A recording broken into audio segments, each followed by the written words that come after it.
Hello friends, welcome to day my day. அன்றைக்கி அப்படி தான் வந்துட்டுருக்கும்போது வர வழியில் ஒரு அக்கா, தெரிஞ்ச அக்கா ஒருத்தவங்கள பார்த்தேன். அவங்க பார்க்க ரொம்ப சோர்வாக டயர்டாக வந்துட்டு இருந்தாங்க. அப்போ கேட்டேன், அக்கா எங்கே போயிட்டு வரீங்க அப்படின்னு கேட்டேன். அப்போ அந்த அக்கா சொன்னாங்க, பிள்ளைக்கு கல்யாணம் இல்லைம்மா, கார்டு கொடுத்துட்டு வரேன்னாங்க. ரொம்ப டயர்டாக இருந்த மாதிரி இருக்குது, என்ன உடம்பு சரியில்லைன்னு கேட்டேன். ஒன்றும் இல்லை, காலையிலேருந்து ஒன்றும் சாப்பிடல, ஒரு கப் காப்பி குடித்ததோடு போனேன், கார்டு கொடுக்க தான் விளையாட்டு. ஏன்க்கா எங்கேயாவது சாப்பிட வேண்டியதானே? இல்லை, வெயிலுக்கு முந்தி வீட்டுக்கு வந்துடலாம் அப்படின்னு சொல்லிட்டு தான் காலையிலே போனேன். அப்புறம் போகிற இடத்துலையும் ஒன்றும் சாப்பிடல. எங்கே கார்டு கொடுக்க போனீங்கன்னா, அப்போ எங்கள் அண்ணன் பிள்ளையை கட்டி கொடுத்துருக்குல, அங்கே தான் கார்டு கொடுக்க போனேன்னாங்க. சரி, அப்போ நீங்கள் அங்கே சாப்பிட்லையா அப்படின்னு கேட்டேன். போனேன், கார்டு கொடுத்தேன், எல்லோரும் பேசிகிட்டு இருந்தால் போனோன்னே எங்கள் அண்ணன் மக அத்தை சாப்பிடுங்கன்னு சொன்னால், பிறகு பேசிகிட்டே இருந்தாலும் திருப்பி ஒரு நேரம் சொன்னால் சாப்பிட்லான்னு நினச்சேன்.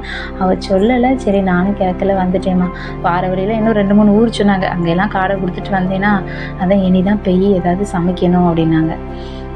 அப்போ தான் யோசித்தேன், ஓ, கார்டு கொடுக்க வர்றதுனால நம்ம என்ன நினைப்போம். அப்போ தான் நான் என்ன நினச்சேன், ஏன்னா எங்கள் வீட்டுக்கு யார் கார்டு கொடுக்க வந்தாலும், ஓ வாங்க, அப்படியா, கல்யாணமா, கார்டா, சரி அப்படின்ட்டு. ஏதாவது குடிக்கிங்களா, உடனே அவங்க சொல்லிடுவாங்க, நான் அங்கே தான் குடிச்சிட்டு வந்தேன், இங்கே தான் குடிச்சிட்டு வந்தேன். ஒரு இடமும் குடிச்சிக்க மாட்டாங்க. ஒரு ஃபார்மாலிட்டிக்கு நம்ம கேட்கும், அவங்க ஒரு ஃபார்மாலிட்டிக்கு குடிச்சிட்டேன்னு சொல்லுவாங்களே தவிர அவங்க எங்கேயுமே குடிக்கல.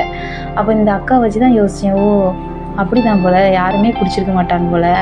நம்ம நம்ம வீட்டுக்கு வரவங்கள அந்த வார்த்தை உபசரிக்கிறோம், அவங்களும் அந்த வார்த்தைக்கு மரியாதைக்கு திருப்பி வேண்டாம் அப்படின்னு சொல்லிட்டு போயிட்டாங்க அப்படின்ட்டு.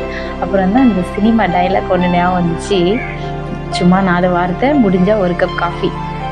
அதே மாதிரி நாங்கள் நம்ம யார் நம்ம வீட்டுக்கு வந்தாலும் சும்மா 4 வார்த்தை பேசுகிறதோடு விட்டுறாமல் முடிஞ்சால் ஒரு கப் காஃபி கட்டாயம் முடியும். நம்ம வீட்டில் காஃபியோ ஏதோ நம்மகிட்ட இருக்கிறத நான் கொடுக்கலாம். அவங்க வேண்டான்னு சொன்னாலும் நம்ம அன்பு அன்பால் அவங்களுக்கு கொடுக்கும்போது நம்மளை 4 இடத்துல சொல்லுவாங்க, ஆமாம் ரொம்ப பசியோடு போனேன், இப்படி இன்னொரு வீட்டில் என்னை சாப்பிடாமல் போகவே விட மாட்டேன்ட்டா, சாப்பிட்டுட்டு தான் வந்தேன் அப்படின்னு சொல்லுவாங்க.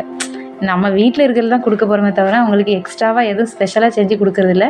வீட்டில் இருக்கிறத கொடுத்து பழகுவோம்.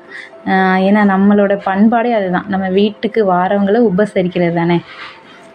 அது எதுக்கு ஸ்பெஷலாக இதை சொல்கிறேன்னா, அந்த கல்யாண கார்டு, ஏதாவது கல்யாண கார்டுன்னு இல்லை, பொதுவாக இன்விடேஷன் கொடுக்க வரவங்க ஒரு 2 நிமிஷம் 3 நிமிஷத்துக்கு மேலே வீட்டில் ரொம்ப உட்காந்து பேச மாட்டாங்க. அப்படி இருக்கும்போது அவங்க எல்லார் வீட்லேயும் அப்படி தான் உட்காந்து பேசுவாங்க. ஏதோ ஒரு வீட்டில் தான் கொஞ்சம் க்ளோஸ் ஆனவங்க வீட்டில் உட்காந்து பேசிட்டு கார்டு கொடுத்துட்டு போவாங்க. அப்படி உட்காந்து பேசுகிறாங்கன்னா அந்த இடத்துல நம்ம அவங்களுக்கு எதுவும் கொடுக்காம அவங்கள நம்ம அந்த இடத்துலேருந்து அனுப்பக்கூடாது. இதுதான் நான் இன்றைக்கி டே மை டேயில் உங்களுக்கு சொல்ல வர்றது.